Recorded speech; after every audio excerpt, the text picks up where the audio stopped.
ইউটিউবে গিয়েছিলাম তার নাটক দেখতে। বিশ্বাস করেন ভাই, তার নাটকের নামগুলো দেখেই আমার কদম জোড়া কান্দে উঠে গেছে।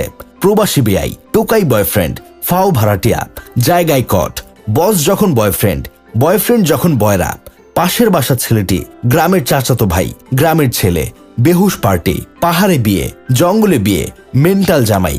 নাম দেখে আমার আর সাহস হয়নি নাটক প্লে করার। তবে লোকমুখে শুনেছি নাটকের কিং আলভির অভিনয় টিকটকারদের অভিনয়ের চেয়েও বেশি জঘন্য।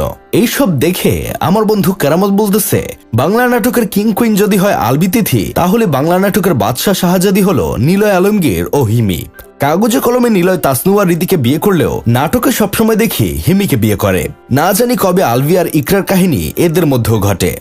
যাই হোক, শেষমেশ আমি গোলাম হোসেন একটা কাজের কথা কই। এইখানে আলভির যতটা দোষ আছে, আমার মতো ইকরার দোষ তার চেয়ে বেশি। খুবই স্বার্থপরের মতো একটা কাজ করেছে। নিজে যন্ত্রণা থেকে মুক্তি পাওয়ার জন্য নিজের পরিবারকে সারা জীবনের জন্য কষ্টের মধ্যে রেখে গেছে, নিজের সন্তানের জীবনটাকেও তছনছ করে গেছে।